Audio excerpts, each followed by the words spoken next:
Hello दोस्तों, आपका स्वागत है स्कॉलर एलाइट में। जो लोग ये वीडियो पहली बार देख रहे हैं उनसे रिक्वेस्ट है कि आप हमारे चैनल को सब्सक्राइब कर लें। उसके बाद वीडियोस को लाइक करें, कमेंट करें उस पर और अपने दोस्तों के साथ उसको ज़रूर बांटें ताकि सभी लोग फ्री एजुकेशन का है लाभ ले सकें।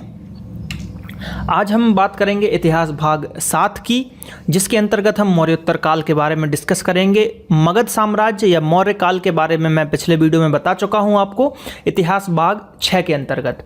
तो आप सभी से रिक्वेस्ट है कि उन सभी भागों को आप देखें और इस भाग को भी आप देखें। इतिहास को आप क्रमानुगत तरीके से देखें, जैसे मैं अपलोड कर रहा हूँ वीडियो, तो आपको ज़्यादा याद रहेगा। चलिए बात करते हैं मौर्योत्तर काल की। तो इस अवधि में एक बड़ा परिवर्तन हुआ। भारत में कई जो है ऐतिहासिक काल आए, ऐतिहासिक चरण में संक्रमण हुआ। ठीक, इसमें बहुत सारे परिवर्तन हुए। इस काल में कई नए वंश आएंगे, जैसे कि आपके शुंग वंश आएंगे, कर्ण वंश आएंगे, इस टाइप के कई वंश आएंगे। और इस अवधि में राजनीतिक अस्थिरता देखी गई। बात करते हैं 3rd नंबर वाले पॉइंट की।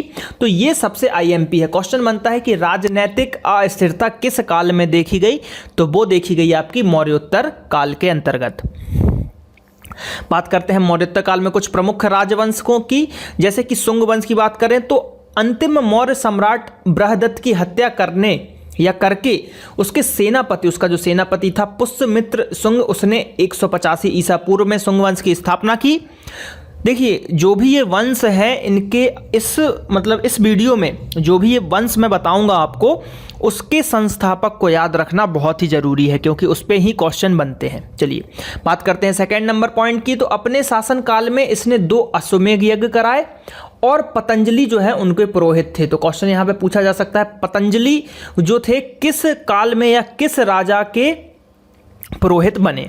बात करते हैं शुंग काल में संस्कृत भाषा तथा हिंदू धर्म का पुनरुत्थान हुआ। मनुस्मृति के वर्तमान स्वरूप की रचना भी इसी युग में हुई। इस काल में भी भागवत धर्म का उदय व विकास हुआ तथा वासुदेव विष्णु की उपासना प्रारंभ हुई। शुंग वंश के अंतिम सम्राट की बात करें तो देवभूति की हत्या करके उसके अमात्य वासुदेव ने 75 ईसा पूर्व में कर्ण वंश की नींव डाल दी। तो यहाँ पे शुंग वंश आपका सम्राट समाप्त हुआ। तो शुंग वंश जो था कि अंतिम सम्राट कौन हुए? देवभूति। स्थापना करी आपकी पुष्यमित्र शुंग ने और अंतिम सम्राट देवभूति थे।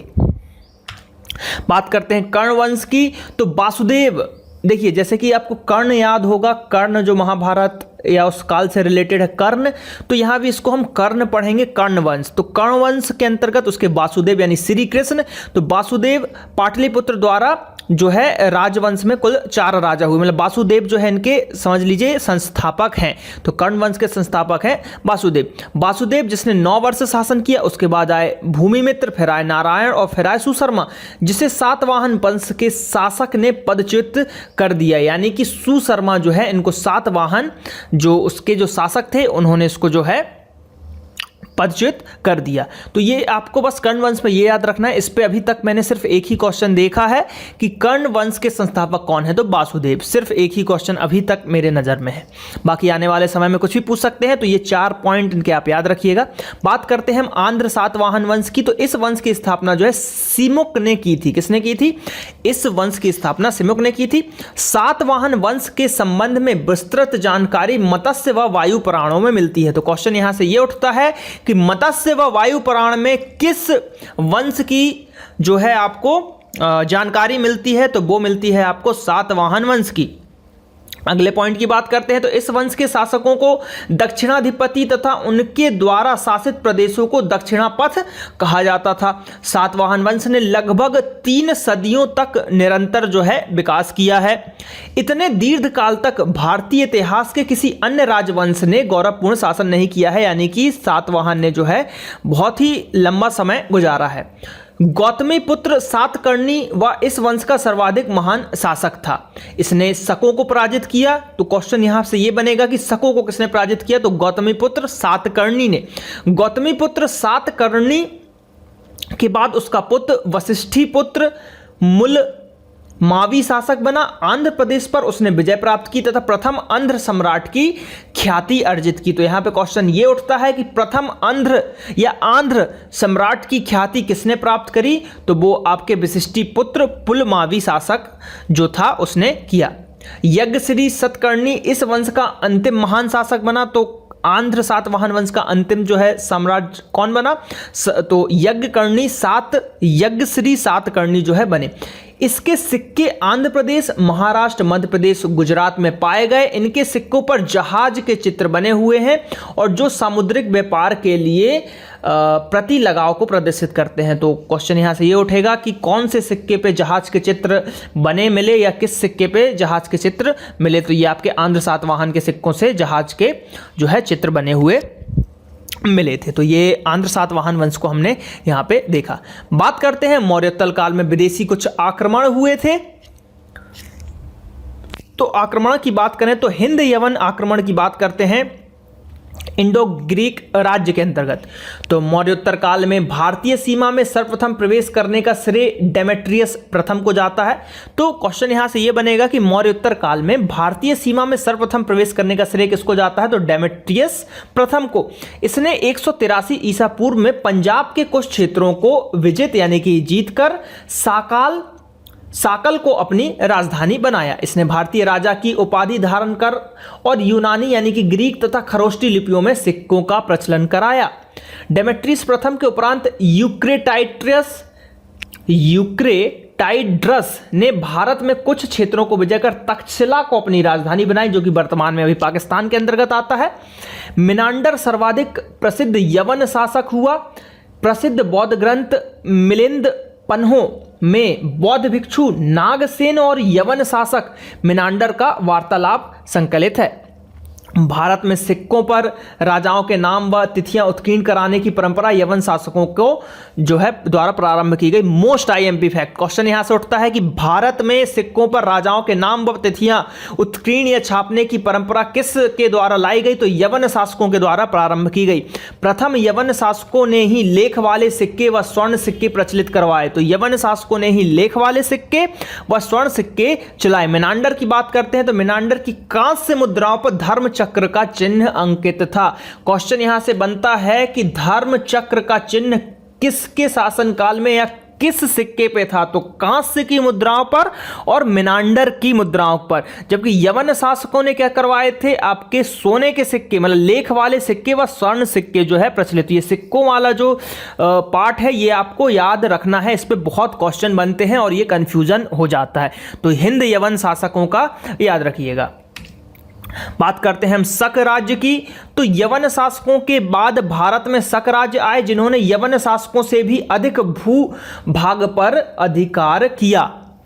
शक 5 शाखाओं में विभक्त थे। प्रथम काबुल में, द्वितीय तक्षशिला में, तृतीय मथुरा में, चतुर्थ उज्जैनी में और पंचम जो है नासिक के अंतर्गत। तो क्वेश्चन यहां से बनेगा कि शक इनमें से कहां पे नहीं थे? तो इनके अलावा कोई और ऑप्शन मिलेगा आपको। शक शासकों की 2 शाखाएं भारत में अत्यंत महत्वपूर्ण थीं, जैसे कि उत्तरी क्षत्रप यानी कि तक्षशिला और मथुरा। पश्चिमी के अंतर्गत आएगा आपका नासिक और उज्जैनी, और इनमें पश्चिमी क्षत्रप जो था बहुत ही प्रसिद्ध था, यानी कि नासिक और उज्जैनी बहुत प्रसिद्ध था। पश्चिमी की बात करें तो उधर पे 2 घराने थे, एक था आपके नासिक के अंतर्गत और दूसरा था आपका उज्जैनी के अंतर्गत। सिर्फ आपको ये वाले नाम याद नहीं रखने, ये नहीं पूछे जाते। मेनली आपको मिलेगा नासिक और उज्जैनी के अंतर्गत। ठीक, भूमाक तथा नहपान शतरात घराने से संबंधित थे।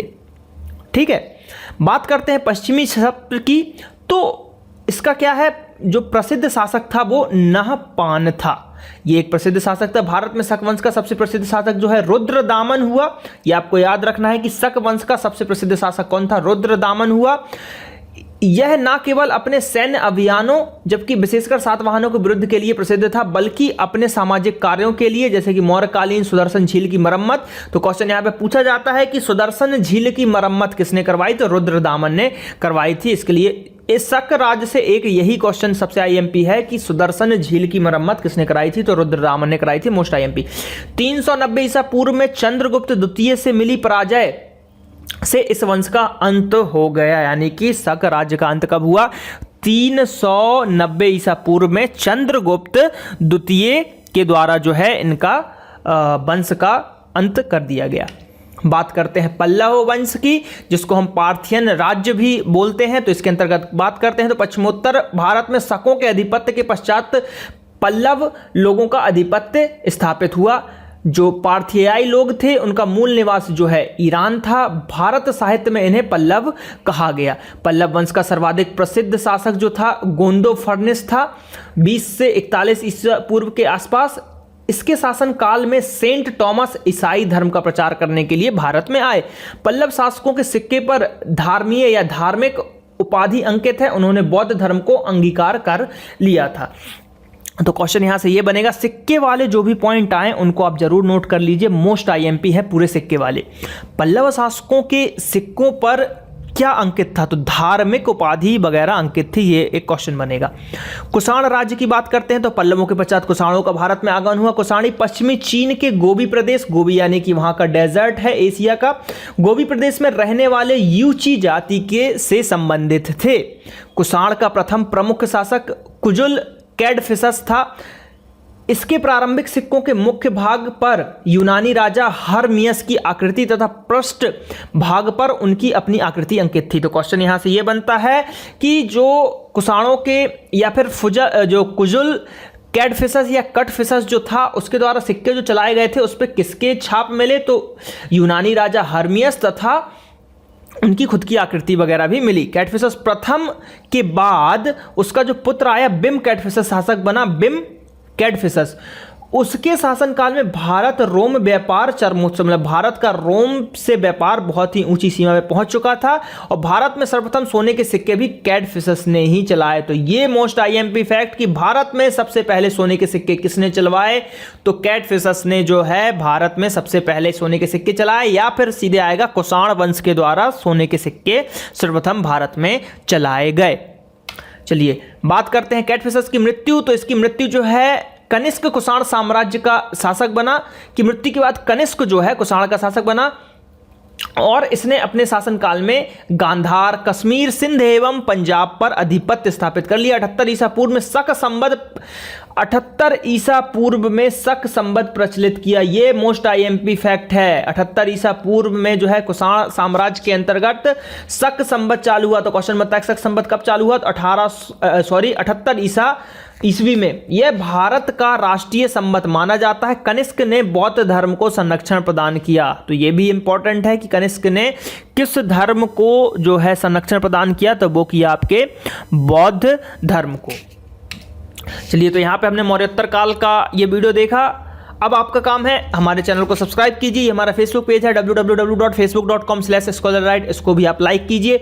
और अगर आपको हिस्ट्री का पार्ट बहुत अच्छा लग रहा हो तो आप अगर कंट्रीब्यूट करना चाहते हैं अपने चैनल के लिए तो 8815062343 इस मोबाइल नंबर पे आप पेटीएम के थ्रू कंट्रीब्यूट कर सकते हैं। जो आपकी इच्छा हो उतने आप इसके थ्रू अपने चैनल को या आप मुझे, यानी कि आपका स्कॉलर एलाइट जो कि आपके एक ऑनलाइन गुरुजी हैं, आप इनको गुरु दक्षिणा के रूप में जो भी आप देना चाहें आप दे सकते हैं। अदरवाइज मैं आपको फ्री एजुकेशन ऐसे ही प्रोवाइड कराता रहूँगा।